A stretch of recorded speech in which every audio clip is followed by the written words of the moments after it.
Nebraska had been wrongly charged for utilizing Platte River water as if it was being accounted for as if it were Republican River water. We basically tried to prescribe how Nebraska would comply. The court basically said in that decision that Nebraska must comply with the final settlement stipulation and compact, but they could have the flexibility to comply, to choose how to get to compliance. So.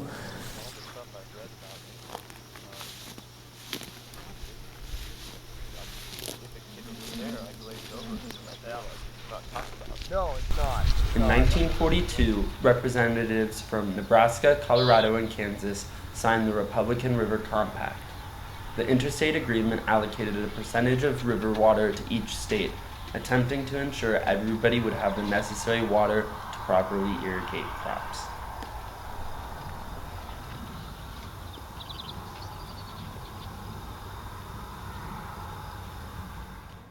Since the compact was enacted, the state of Kansas has filed 2 lawsuits over Nebraska and Colorado's alleged noncompliance. The last litigation ended in early 2015.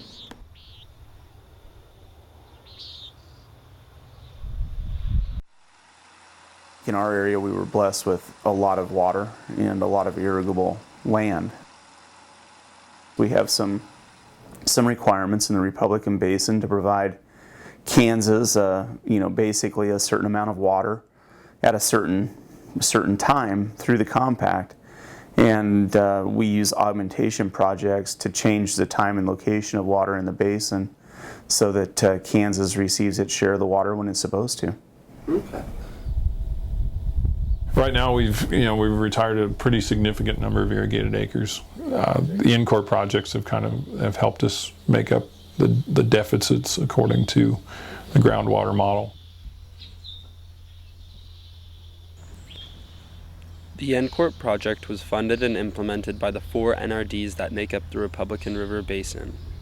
The group bought land from local farmers, retired the majority of the wells, and restored the area to native prairie.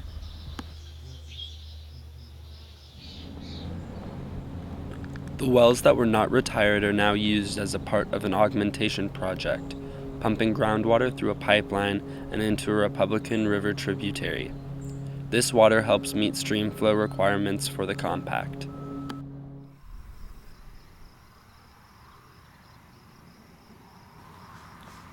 Nebraska's hope is that with NCORP, they will continue to be in compliance and avoid any other litigation.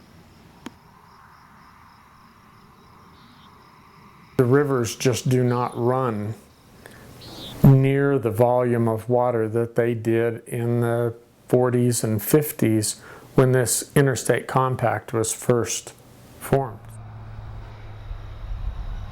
So Colorado is left with only really one alternative to ensure that we were going to be able to be in compliance every year, and that was to create an augmentation plan. Through an incentive program, Colorado also shut down thousands of hectares of irrigated land in an attempt to raise Republican River flow. Lag depletion reduces the chance for the retired hectares to have a tangible effect on the compact. We found that if we were to retire or curtail all pumping in our basin from irrigation wells, we would still not be in compliance. As use was developed in Colorado and especially Nebraska beyond its share, then the shortages during dry periods came to Kansas. And so a lot of our involvement with the compact has essentially been trying to get the states to sort of live within their share. And that's led us to the U.S. Supreme Court twice. The Kansas Bostic Irrigation District is away from the Republican River and has very little groundwater, so that it's almost entirely dependent upon the flows of the Republican River as supplemented by releases from Harlan County. The Kansas Bostwick Irrigation District is dependent on Nebraska and Colorado meeting compact compliance.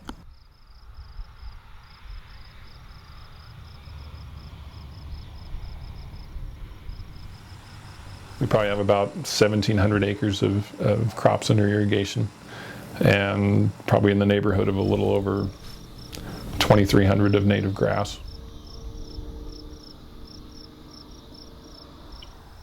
Well, in this area, our average rainfall is about 18 inches. So a corn crop is going to take about 25. Living within that allocation is tough. I mean, you have to rotate crops, you can't just do corn.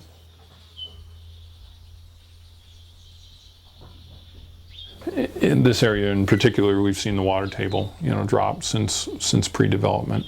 Now the aquifer level itself has changed over time, even prior to irrigation.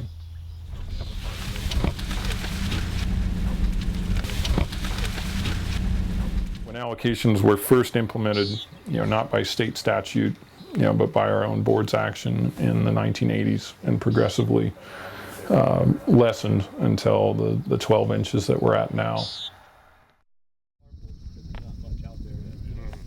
By and large, I think most people understand that we have a resource that we're trying to get to a level that we're not taking out any more than is being replenished. Maybe we need to look at some creative ways to move water in, because essentially we're sitting on an evaporation-proof reservoir. I mean, we have an incredible resource right underneath our feet.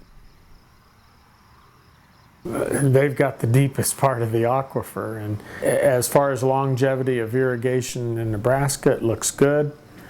Colorado, not so good, and Kansas, not so good.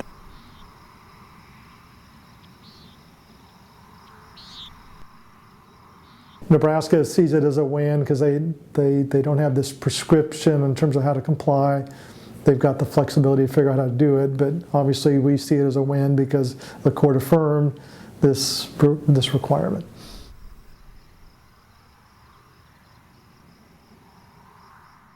I would characterize it as a lose-lose because both states spent a lot of money in reaching that outcome that should have been able to reach by calmer, cooler minds around a table.